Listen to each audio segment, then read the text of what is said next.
बिस्मिल्लाहिर्रहमानिर्रहीम। Dear students, welcome to biology class. Biology में chapter number 5 cell cycle. इस chapter को हम पढ़ रहे थे। लास्ट क्लास में हमने जो टॉपिक डिस्कस किया था इस चैप्टर से वो था सेल डिवीजन और उसकी टाइप्स। आपने देखा सेल डिवीजन के बारे में कि सेल डिवीजन क्या होता है। एक नेचुरल प्रोसेस होता है जिसके जरिए सेल अपने आप को तकसीम करके नए सेल्स बनाता है। उस प्रोसेस को आप सेल डिवीजन कहते हैं। उसकी दो टाइप्स आपको बताई, एक माइटोसिस एक मायोसिस। माइटोसिस में आपका जो पेरेंट सेल होता है वो तकसीम होकर दो सेल्स में कन्वर्ट हो जाता है और जो दोनों सेल्स बनते हैं उनमें क्रोमोसोम्स की तादाद बिल्कुल पेरेंट सेल जैसी होती है, सेम क्रोमोसोम्स होते हैं। जबकि मयोसिस में आपने देखा कि एक पेरेंट सेल तकसीम होकर 4 डॉटर सेल्स में कन्वर्ट होता है और चारों डॉटर सेल्स के अंदर क्रोमोसोम्स की तादाद आधी हो जाती है। माइटोसिस आपकी बॉडी के तमाम सेल्स में हो रहा होता है, जबकि मयोसिस खाली गैमेट्स फॉर्मेशन के दौरान होता है। ठीक है, तो ये हमने सेल डिवीजन और उसकी दोनों टाइप्स को हमने लास्ट क्लास में स्टडी किया था। आज हम बात करते हैं सेल साइकिल की और देखते हैं कि ये सेल डिवीजन होता कैसे। ये तो हमने देख लिया कि ये क्या है, अब ये देखते हैं ये होता कैसे। सेल साइकिल क्या होता है जी? The sequence of changes which occurs between one cell division and the next is called cell cycle. अगर एक सेल ने एक सेल डिवीजन किया है, करने के बाद से लेके अगले सेल डिवीजन तक के दौरान जो भी चेंजेस उसकी आ रही होती हैं सेल के अंदर, उसको आप सेल साइकिल कहते हो। यानी कि सपोज करें आपके पास एक सेल है, उसने क्या करा थी, उसने भी ताजा ताजा सेल डिवीजन किया हुआ है। सेल डिवीजन करने के बाद आपने उस सेल को लिया, अब आप उस सेल को ऑब्जर्व करते हैं तो उस सेल ने सेल डिवीजन करने के बाद उसके सेल के अंदर क्या तब्दीलियां आ रही हैं, क्या चेंजेस आती है सेल डिवीजन के बाद, एक सेल में क्या चेंजेस आ रही होती हैं। उस चेंजेस के बाद फिर वो दोबारा जब सेल डिवीजन करेगा तो उस सेल डिवीजन के बाद इस पूरे पीरियड के दौरान जो भी चेंजेस हो रही होती है, इस पूरे चेंजेस को, इस सीक्वेंस को हम सेल साइकिल कहते हैं। ठीक है, इसी के अंदर जो है सेल डिवीजन भी आ जाता है।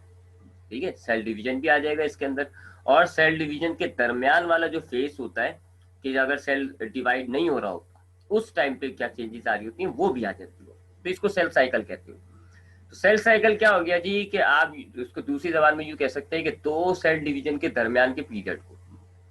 ठीक है, तो सेल साइकिल ये होता है जी। उसके बाद सेल साइकिल के अगर हम देखें, अगर हम सेल साइकिल की स्टडी करें तो सेल साइकिल में दो फेसिस होते हैं।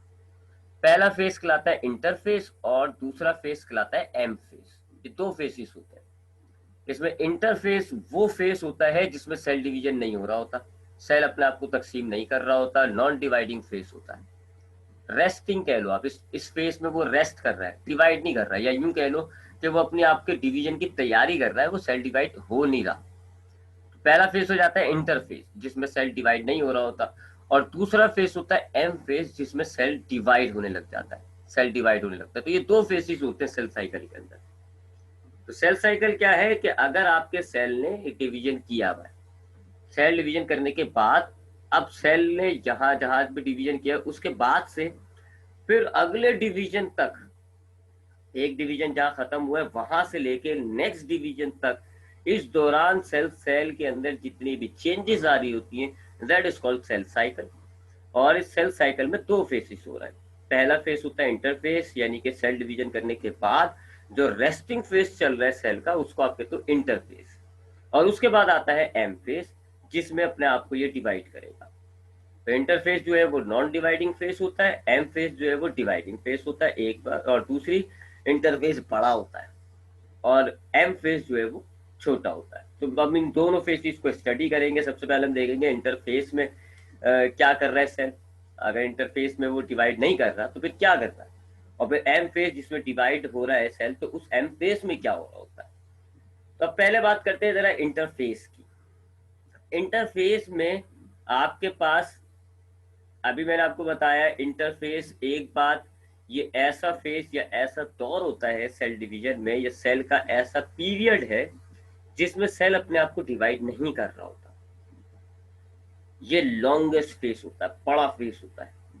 और इस फेस में दरअसल सेल अपने आप को तैयार कर रहा होता है सेल डिवीजन के लिए। सेल डिवीजन के लिए उसको जो जो चीजें चाहिए होती हैं उन चीजों को गैदर कर रहा होता है, एंजाइम्स वगैरह को गैदर कर रहा होता है और अपने हिसाब से पूरी तैयारी कर रहा होता है इस फेज के इख्तिताम पर अगला फेज शुरू होता है एम फेज, और उसमें फिर सेल डिवाइड होता है। ठीक है, तो ये एक रेस्टिंग फेज कह लो आप इसको, प्रिपरेशन फेज कह लो, कि इसमें अपने आप को वो तैयार कर रहा है कि मैंने सेल डिवीजन करना है। तो बड़ा फेज होगा ये, आप डायग्राम में देखें ये आपको जो पूरा ये इतना बड़ा हिस्सा है ये इंटरफेस है, बहुत बड़ा होता है इंटरफेस निस्बतन एम फेज के। ठीक है, तो ये इंटरफेस है। इंटरफेस में तीन मजीद छोटी छोटी फेसेस होती हैं, या थोड़ी तीन मजीद छोटी छोटी स्टेजेस कह लें आप, स्टेजेस होती हैं। एक कहलाता है G1, एक कहलाता है S, एक कहलाता है G2। ये तीन फेसेस होती हैं इसके अंदर मजीद छोटी छोटी सी, G1, S और G2। पहले G1 देखते हैं जी। G1 में क्या होता है जी? G1 को आप कहते हो गैप 1, G फॉर गैप, 1 का मतलब पहला गैप। तो इंटरफेस में जो पहला स्टेज होता है उसको आप कहते हो गैप 1 फेस, G1 फेस। इस फेस में सेल क्या करता है जी? सबसे पहले सेल इस फेस के अंदर, क्योंकि उसने अभी ताज़ा सेल डिवाइड किया हुआ होता है, सेल डिवीजन से फारिग होकर वो आ रहा होता है, तो ये सबसे पहले सेल के साइज को ग्रो होता है जी। इस फेस के अंदर आपका जो सेल है उसका साइज थोड़ा छोटा होता है, सेल अपने आप के साइज को इंक्रीज करता है, उसके सेल का साइज ग्रोथ होगा, उसके कुछ इंजाइम्स बनना शुरू होंगे जो सेल डिवीजन के लिए चाहिए होते हैं, उनमें से कुछ इंजाइम्स तैयार होते हैं इस दौरान सेल के अंदर। और डीएनए के जो छोटे छोटे यूनिट्स होते हैं, यानी जिन यूनिट से मिलकर डीएनए के मॉलिक्यूल्स बने हुए होते हैं, वो यूनिट्स एक जगह जमा होना शुरू हो जाते हैं, गैदर हो जाते हैं। ठीक है, ये तीन काम हो रहे होते हैं G1 फेज के अंदर। तो पहला फेज आता है G1। G1 में क्या काम होगा? एक तो सेल अपने साइज को ग्रो करता है, दूसरा कुछ इंजाइम्स तैयार होते हैं, और तीसरा डीएनए के जो यूनिट मॉलिक्यूल्स होते हैं वो गैदर होना शुरू हो जाते हैं, वो जमा होना शुरू हो जाते हैं। ये हो जाता है पहला फेज, गैप 1। उसके बाद दूसरा फेज आता है एस फेज। लेकिन एस फेज और G1 के फेसिस के दौरान बाज वक्त क्या होता है जी? सेल जो है वो एक अलग राह पे चल पड़ता है, एक अलग स्टेज स्टार्ट हो जाती है जिसको हम कहते हैं G0, G0 या G0। G0 फेज के अंदर सेल साइकिल स्टॉप हो जाती है, यानी उसके बाद फिर वो सेल जो है अपने आप को डिवाइड नहीं कर रहा, वो स्टॉप हो जाती है। तो बाज होगा G1 फेज जब होता है तो उसके बाद सेल जो है वो G0 फेज के अंदर चला जाता है, और उस फेज के अंदर फिर सेल, इस फेज के अंदर जाने का मतलब हो गया सेल ने डिवीजन को रोक दिया है। ये S, G2, M फेज सब खत्म हो जाते हैं। G0 के अंदर सेल अपने आप को रेस्ट की तरफ ले जाता है और सेल साइकिल को स्टॉप कर देता है, और बाज औकात जो है G1 से डायरेक्ट S पे जाता है, तो वो सेल साइकिल चल रही है। तो पहला सब फेज हो गया G1। उसके बाद आता है दूसरा फेज, S फेज। S का मतलब होता है सिंथेसिस। एस फेज में क्या होगा जी? सेल क्या करता है एस फेज के अंदर? जो उसने डीएनए के मॉलिक्यूल्स को जमा किया है उनकी मदद से डीएनए के सेल के पास जो पहले से मौजूद उसका अपना डीएनए, उसकी कॉपी करता है। हमने क्रोमोसोम्स में पढ़ा था कि जी क्रोमेटिन फाइबर्स होते हैं और सेल डिवीजन के दौरान ये रेप्लिकेट हो जाते हैं, ये अपनी एक फोटोकॉपी तैयार कर लेते हैं। तो ये इस फेज में हो रहा होता है, एस फेज के अंदर, सिंथेसिस फेज में। तो एस फेज क्या हो गया? सिंथेसिस फेज क्या हो गया कि इस फेज के अंदर सेल जो है अपने डीएनए के मॉलिक्यूल्स को रेप्लिकेट कर देगा, अपने एक डीएनए की एक और फोटोकॉपी तैयार कर लेगा। तो उसके पास इस फेज से पहले एक डीएनए था, अब समझ लो अब 2 डीएनए हो जाते हैं। तो रेप्लिकेशन होती है डीएनए की इस फेज के अंदर। फिर तीसरा फेज आता है G2, इसको आप कहते हो गैप 2 फेज। ये इंटरफेस का तीसरा और आखिरी फेज होता है, यहाँ पे फिर इंटरफेस खत्म हो जाएगा।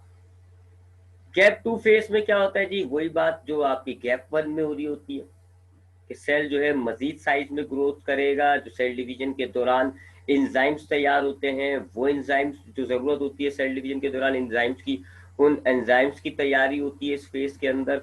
और जो सेल के दूसरे ऑर्गेनल्स होते हैं, माइटोकॉन्ड्रिया, गोल्जी बॉडीज वगैरह, उनकी रेप्लिकेशन होती है, उनकी फोटोकॉपी होती है, ताकि एक कुछ ऑर्गेनल्स के सेट जो है वो एक सेल के साथ चले जाए, कुछ के साथ चले जाए। ये दूसरे फेज में, तीसरे फेज में काम हो रहा होता है G2। ये होता है तीनों फेज पर मुश्तमिल बड़ा फेज, इंटरफेज। तो सेल साइकिल क्या होती है कि आपका जब सेल डिवाइड होता है उसके बाद से लेके अगली डिवीजन तक, इस दौरान सेल के अंदर जितनी चेंजेस आ रही होती हैं उन चेंजेस को हम कलेक्टिवली कहते हैं कि वो सेल साइकिल है। सेल साइकिल में 2 बड़े फेज होते हैं, एक कहलाता है इंटरफेस, एक कहलाता है M phase. Interphase non dividing phase होता है, इसमें सेल अपने आप को डिवाइड नहीं करता, बड़ा फेज होता है। इस फेज के अंदर 3 छोटी स्टेजेस होती हैं, G1 S G2। G1 के अंदर सेल जो है एंजाइम्स तैयार करेगा, अपने साइज को ग्रोथ करता है, डीएनए के मॉलिक्यूल्स को जमा करता है। एस फेज के अंदर डीएनए की फोटोकॉपी होती है, रेप्लिकेशन होती है डीएनए की, जिससे क्रोमेटिन मटेरियल्स जो होते हैं, क्रोमेटिन फाइबर्स होते हैं, वो डुप्लीकेट हो जाते हैं, एक के साथ उनकी एक एक फोटोकॉपीज आ जाती है।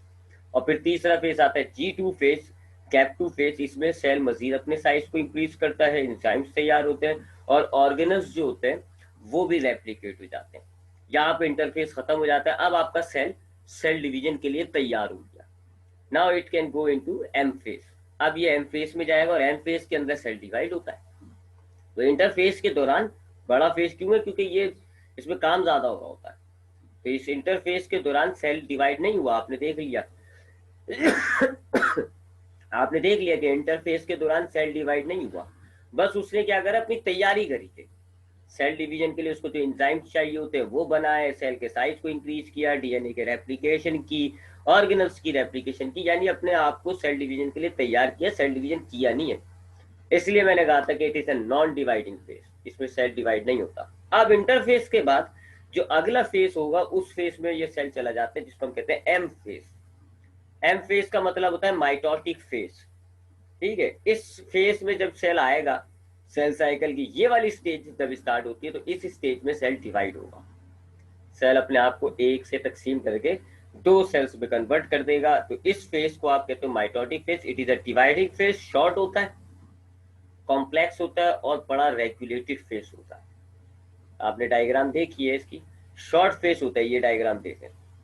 इंटरफेस बहुत बड़ा है, ये बड़ा छोटा सा फेस होता है, लेकिन है छोटा फेस, काम बहुत होता है इसमें, इसलिए हम इसको कहते हैं कि कॉम्प्लेक्स होता है जी, और बड़ा बेहतरीन तरीके से रेगुलेट हो रहा होता है। तो ये आपके पास अब स्टार्ट होने वाला है इंटरफेस के बाद। जब आपके सेल ने इंटरफेस कर लिया, now it is ready for cell division, it will enter into M phase. M phase क्या होगा? Mitotic phase. और एम फेस के अंदर आपका सेल डिवाइड होगा। अब आपका ये जब माइटोटिक फेस खत्म हो जाएगा ना, तो आपका सेल डिवाइड होकर 2 सेलों में तकसीम हो चुका होगा। माइटोटिक फेस डिवाइडिंग फेस होता है, सेल इसमें डिवाइड होगा, 2 टोटल सेल्स बनेंगे। और जो आपके पास ये जो फेस है कहने को छोटा लेकिन बड़ा कॉम्प्लिकेटेड। अब माइटोटिक फेस जो होता है, इसमें मजीद 2 स्टेजेस होती है। देखा है ना, ये जरा कॉम्प्लेक्स होगा, इसमें स्टेजेस होंगी काफी। अब माइटोटिक फेज जो होता है, यानी वो फेज सेल साइकिल का जिसमें सेल डिवाइड होना होता है, सेल को तकसीम होना होता है, वो 2 फेजेस पे मुश्तमिल होता है। एक कहलाता है कैरियोकाइनेसिस, एक कहलाता है साइटोकाइनेसिस। कैरियोकाइनेसिस वाले फेज में जो सेल होता है उसका न्यूक्लियस तकसीम होगा, जबकि साइटोकाइनेसिस के अंदर जो है वो साइटोप्लाज्म तकसीम होगा। अब न्यूक्लियस का तकसीम होने का मामला थोड़ा सा पेचीदा होता है, थोड़ा सा मुश्किल होता है, थोड़ा सा बड़ा होता है। लिहाजा कैरियोकाइनेसिस को फिर मजीद आपने 4 फेसेस में तकसीम किया हुआ है। कैरियोकाइनेसिस की जो पहली फेज होती है उसको आप कहते हो प्रोफेज, फिर दूसरी फेज आती है मेटाफेज, फिर एनाफेज, फिर टीलोफेज। इन चारों फेसिस के इख्तिताम पर कैरियोकाइनेसिस खत्म होगा और न्यूक्लियस जो है वो आपका तकसीम होकर 2 न्यूक्लियस में कन्वर्ट हो जाएगा। उसके बाद आता है साइटोकाइनेसिस। साइटोकाइनेसिस में साइटोप्लाज्म जो है वो तकसीम होगा। यूं इतना कॉम्प्लेक्स एम फेस होता है।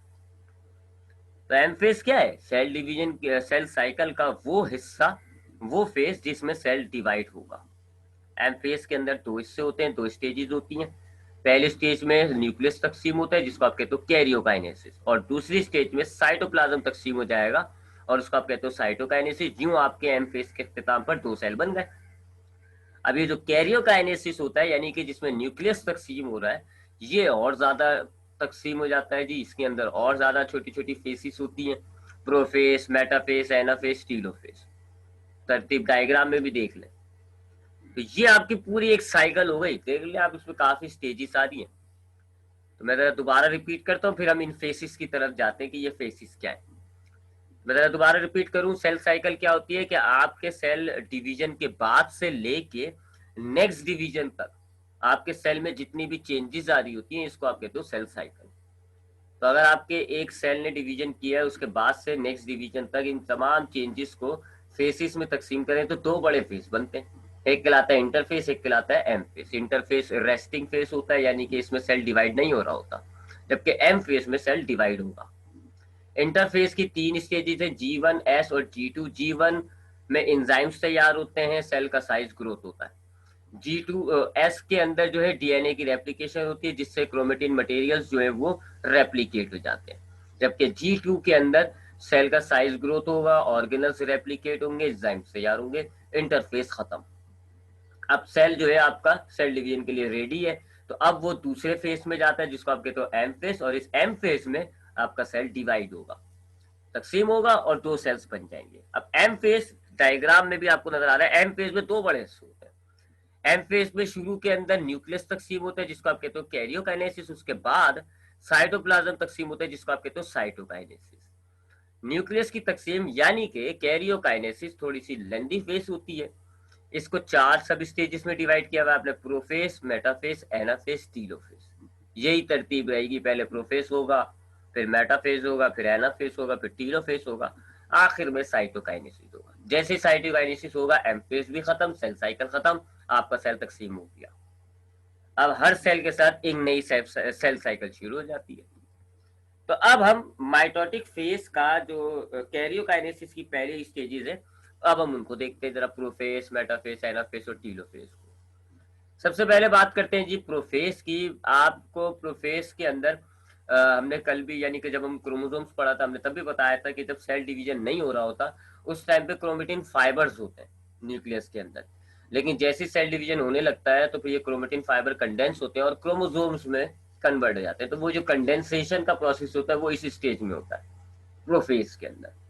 तो प्रोफेस के अंदर क्या क्या चेंजेस आती हैं जी? सेल के अंदर जब प्रोफेस होता है तो प्रोफेस वाली फेज के अंदर सबसे पहले क्रोमेटिन फाइबर्स जो होते हैं वो कंडेंस होकर क्रोमोसोम्स की फॉर्म में आ जाते हैं। हर क्रोमोसोम इस वक्त आपका डुप्लीकेटेड क्रोमोसोम कहलाएगा, यानी उसने अपनी एक रेप्लिका तैयार की भी होगी। एक एक क्रोमोसोम्स के अंदर 2-2 सिस्टर क्रोमेटिड्स होते हैं, ठीक है, तो इसलिए आप उसको वो डुप्लीकेटेड क्रोमोसोम होता है। तो ऐसे आपके प्रोफेस के अंदर जो क्रोमेटिन फाइबर्स है वो कंडेंस होंगे और क्रोमोसोम्स की शक्ल इख्तियार कर लेते हैं। उसके बाद जो न्यूक्लियस की मेम्ब्रेन होती है और न्यूक्लियस के अंदर जो न्यूक्लियोलस होता है वो गायब हो जाता है, क्योंकि उनका काम नहीं है। तो न्यूक्लियस की मेम्ब्रेन गायब हो जाती है, न्यूक्लियोलस गायब हो जाता है। उसके बाद एनिमल सेल के अंदर आपने एक ऑर्गेनल पढ़ा हुआ है सेंट्रोसोम। वो सेंट्रोसोम डिवाइड होता है, 2 सेंट्रोइल्स बनते हैं और ये दोनों सेंट्रोइल्स सेल के किनारों पे चले जाते हैं। डायग्राम में ये सारी चीजें मेंशन हो रही है। आपके ये जो क्रोमोसोम क्रोमेटिन फाइबर्स हैं देखें कंडेंस हो गए, क्रोमोसोम्स में कन्वर्ट हो गए, न्यूक्लियस की मेम्ब्रेन गायब हो गई, सेंट्रोसोम जो है वो सेंट्रोइल्स में अलग अलग हो गया और सेंट्रोइल सेल्स के किनारों पर पोल्स पर चले गए। और अब ये सेंट्रोइल्स जो है वो स्पाइंडल फाइबर्स बनाना शुरू करते हैं, पतले पतले से धागे, जहां पे आपकी प्रोफेस खत्म हो जाती है। ये होती है चेंजेस आपकी प्रोफेस के अंदर। फिर आता है दूसरा फेस, मेटाफेस। मेटाफेस में क्या होता है कि ये जो आपके सेंट्रोइल्स ने फाइबर्स बनाए, स्पाइंडल फाइबर्स, अब ये स्पाइंडल फाइबर्स बढ़ते बढ़ते क्रोमोसोम से अटैच हो जाते हैं। क्रोमोसोम्स में जो सेंट्रोसोम होता है, सेंटर का पोर्शन, सॉरी सेंट्रोमेयर, उनसे अटैच हो जाते हैं। ये हर क्रोमोसोम को सेंट्रोमेयर से जाके पकड़ लेते हैं और हर क्रोमोसोम जो है आप कह लो कि 2 स्पाइंडल फाइबर से जुड़ा हुआ होता है, एक लेफ्ट वाला स्पाइंडल फाइबर, एक राइट वाला। तो मेटाफेज के अंदर ये जो आपके स्पाइनल फाइबर थे ये आपके क्रोमोसोम से अटैच हो जाते हैं और क्रोमोसोम्स का जो पॉइंट होता है सेंट्रोमेयर, वहां से अटैच होते हैं। उसके बाद क्रोमोसोम्स आपके एक लाइन में, एक इक्वेटर में अरेंज हो जाते हैं। देखें आपको डायग्राम में नजर आ रहा है कि अटैच होने के बाद ये आपके क्रोमोसोम्स एक लाइन के अंदर अरेंज होगा। ये होता है मेटाफेज। उसके बाद आता है तीसरा वाला फेज जिसको हम कहते हैं एनाफेज। एनाफेज में क्या होता है कि अब ये जो स्पाइंडल फाइबर्स हैं ये सिकुड़ना शुरू होंगे। सिकुड़ने से क्या होगा जी? ये स्पाइनल फाइबर्स का साइज छोटे होने लगेगा, ये जो है वापस सेंट्रोइल्स के अंदर जाने लगेंगे और फिर जब ये जब सिकुड़ते हैं तो प्रेशर अप्लाई होता है जिससे ये आपका जो क्रोमोसोम है, डुप्लीकेटेड क्रोमोसोम, ये टूट जाएगा। एक अब डुप्लीकेटेड क्रोमोसोम्स में 2 क्रोमोसोम है, एक ओरिजिनल और एक रेप्लिका। तो अब जब ये टूटेगा तो एक क्रोमोसोम एक तरफ जा रहा है, दूसरा क्रोमोसोम दूसरी तरफ जा रहा है। नीचे वाली डायग्राम देखें, आपके स्पाइनल फाइबर्स एनाफेज है, ये नीचे वाली, तो स्पाइनल फाइबर्स सिकुड़ रहे हैं जिससे आपका जो क्रोमोसोम था वो टूट गया। अब एक क्रोमोसोम आपका एक तरफ जा रहा है और एक क्रोमोसोम आपका एक तरफ जा रहा है। ठीक है, ये आपका एनाफेज होता है। तो एनाफेज में क्या हुआ जी कि स्पाइनल फाइबर्स है वो सिकुड़ना शुरू हो गए, जो क्रोमोसोम था सेंट्रोमेयर के पास से वो टूट जाता है, एक क्रोमोसोम एक तरफ, एक क्रोमोसोम एक तरफ, और अब आपके ये क्रोमोसोम्स, आधे क्रोमोसोम्स का सेट एक तरफ जा रहा है, आधे एक तरफ जा रहा है, सिकुड़ना शुरू, ये एनाफेज होता है। उसके बाद आता है टीलोफेज, जो कि कैरियोकाइनेसिस का लास्ट फेज है। टीलोफेज में क्या होता है जी कि ये आपके जो क्रोमोसोम्स होते हैं ये बिल्कुल अपने अपने किनारों पे पहुंच जाते हैं, किनारों पे पहुंचने के बाद ये वापस डीकंडेंस हो जाते हैं और वापस क्रोमेटिन फाइबर की शक्ल इख्तियार कर लेते हैं, सेंट्रोइल्स वापस जो है नॉर्मल हो जाते हैं, स्पाइनल फाइबर खत्म हो जाता है, न्यूक्लियर मेम्ब्रेन वापस आ जाती है, और आपका अब एक न्यूक्लियस जो था वो दो न्यूक्लियस में तकसीम हो गया। डायग्राम में भी देख लिएगा, शो हो रही है सारी चीजें। तो ये टीलोफेज एक्चुअल में एनाफेज का उलट है, जो पहला फेज आता है प्रोफेज सॉरी उसका उलट है। तो क्रोमोसोम्स जो आपके अलग हो गए थे इस फेज में, टीलोफेज में, वो क्रोमोसोम्स अपने किनारों पे चले जाते हैं, स्पाइनल फाइबर से डिसअपियर हो जाएंगे, सेंट्रोइल्स वापस खत्म कर देगा स्पाइनल फाइबर्स को, न्यूक्लियस की मेम्ब्रेन न्यूक्लियस वापस आ जाते हैं, और जो क्रोमोसोम है वो वापस क्रोमेटिन फाइबर में अरेंज हो जाते हैं। तो यूं आपका एक न्यूक्लियस इस पूरे कैरियोकाइनेसिस के बाद दो न्यूक्लियस में तकसीम हो गया। ये है कैरियोकाइनेसिस यानी न्यूक्लियस की तकसीम। फिर उसके बाद हमने देखा कि कैरियोकाइनेसिस के बाद आता है साइटोकाइनेसिस यानी साइटोप्लाज्म की डिवीजन। तब साइटोप्लाज्म की डिवीजन यानी साइटोकाइनेसिस की बात करें तो एनिमल सेल में साइटोकाइनेसिस कैसे होता है जी कि ये जो आपके दो न्यूक्लियस अलग अलग हो गए, इसके बाद साइटोप्लाज्म में एक छोटी सी लाइन पड़ती है, बोरो पड़ता है, जो आपका आहिस्ता आहिस्ता गहरा होने लगता है।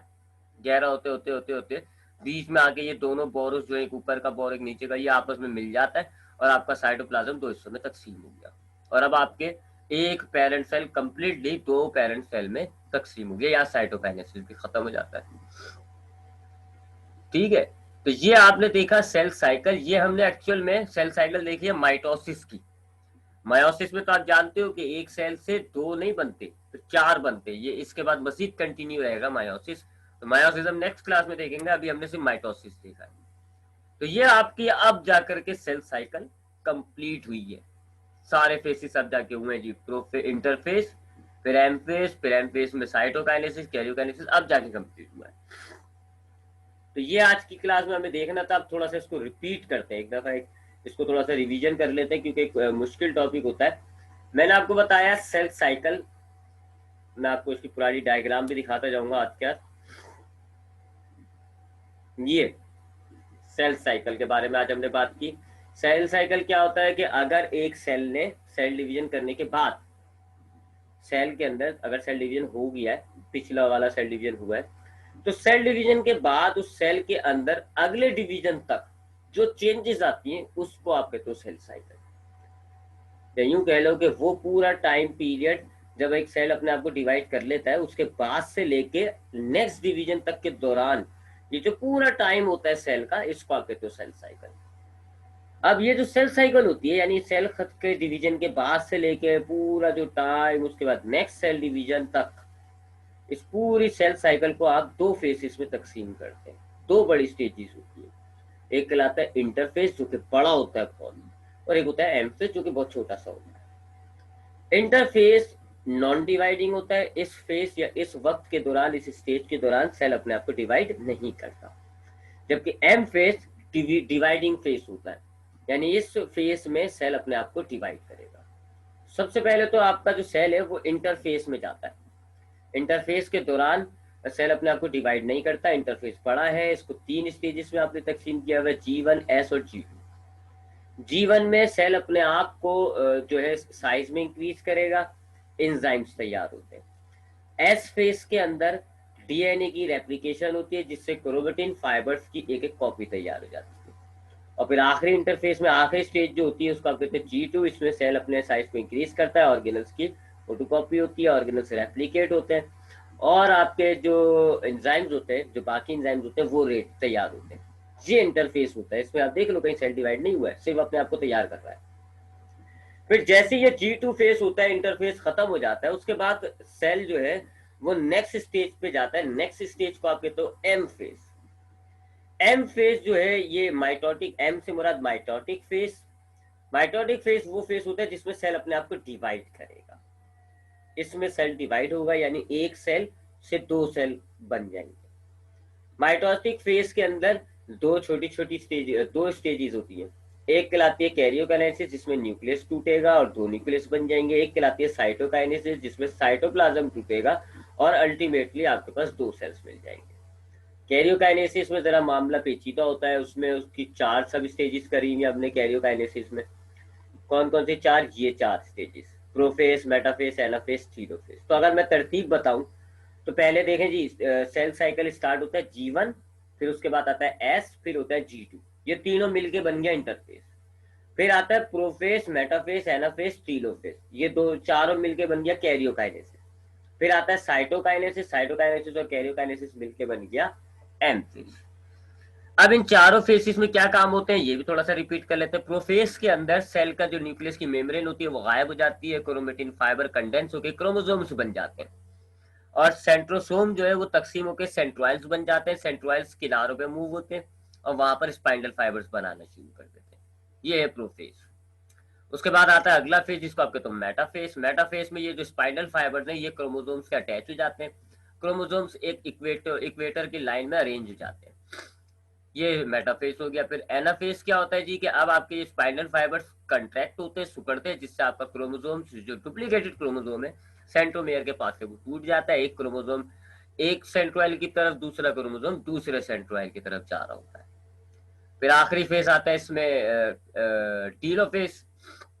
टीलोफेस में ये आपके जो क्रोमोसोम्स के पेयर्स हैं ये अपने अपने किनारों पे पहुंच जाते हैं, स्पाइंडल फाइबर्स खत्म हो जाते हैं, क्रोमोसोम्स वापस डीकंडेंस होकर क्रोमेटिन फाइबर्स बन जाते हैं, न्यूक्लियस की मेम्ब्रेन वापस आ जाती है। तो यूं आपका टीलोफेज के अख्तिताम पर दो न्यूक्लियस बन गए। फिर ये टीलोफेज के अख्तिताम पे दो न्यूक्लियस बन गए, ये हो गई कैरियोकाइनेसिस। न्यूक्लियस तकसीम हो गया, दो न्यूक्लियस तैयार। अब आता है साइटोकाइनेसिस। साइटोकाइनेसिस में आपका साइटोप्लाज्म ब्रेक होता है। डायग्राम में आपको नजर आ रहा है कैसे ब्रेक हो रहा है। किनारों पे एक लाइन पड़ाना शुरू होती है जो कि गहरी होती जाती है। गहरी होते होते जैसे ये दोनों लाइनें मिलती हैं साइटोप्लाज्म ऑटोमेटिकली ब्रेक हो गया। एक न्यूक्लियस के साथ साइटोप्लाज्म का थोड़ा सा पोर्शन चला गया, दूसरे न्यूक्लियस के साथ साइटोप्लाज्म का थोड़ा सा पोर्शन चला गया। यूं आपके दो सेल्स डिवाइड हो गए, यहाँ पे साइटोकाइनेसिस भी हो गई। ये होता है एम फेज। आपने देखा एम फेज के अंदर आपका सेल डिवाइड हुआ है, सारी बातें आपने चेक की। इंटरफेस में सेल डिवाइड नहीं हुआ, सिर्फ तैयार कर रहे हैं अपने आप को। एम फेज में सेल डिवाइड हुआ, आपके सामने देख रहे हैं सेल डिवाइड हुआ है। साइटोकाइनेसिस को आपने साइटोकाइनेसिस क्यों कहा? क्योंकि इसमें न्यूक्लियस साइटोप्लाज्म तकसीम हो रहा है। और जो प्रोफेस, मेटाफेस, एनाफेस, टीलोफेस, इन चारों फेस को आपने कैरियोकाइनेसिस का नाम दिया। क्यों? क्योंकि उसमें न्यूक्लियस जो है वो तकसीम हुआ है। फिर ये माइटोसिस था, ये मायोसिस नहीं है, ये माइटोसिस है, क्योंकि क्रोमोसोम्स की तादाद सेम रही है। आप देख लें आपके पास एक एक क्रोमोसोम से एस फेस के अंदर, इंटरफेस में जो एस फेस आता है उसमें वो एक एक क्रोमोसोम से अपनी एक एक फोटोकॉपी तैयार कर ली। फिर वो जो एनाफेस था तो उसमें वो फोटोकॉपी जो थी अलग हो गए, जो सिस्टर क्रोमेटिड्स थे वो अलग हो गए, एक क्रोमोसोम एक तरफ, एक क्रोमोसोम एक तरफ। तो आप चेक कर लिएगा क्रोमोसोम्स की तादाद डॉटर सेल्स में सेम आ रही होगी, यानी पेरेंट सेल में अगर 46 थे तो डॉटर सेल्स में भी 46 होंगे। तो ये माइटोसिस हो गया। मायोसिस इससे आगे भी चलेगा। मायोसिस में ये सारी स्टेजेस तो होंगी, यानी इंटरफेस, फिर एम फेस, लेकिन उस एम फेज के बाद साइटोकाइनेसिस के बाद खत्म नहीं होता, यहाँ से मजीद कंटिन्यू होता है। तो मायोसिस को हम नेक्स्ट क्लास में देखेंगे।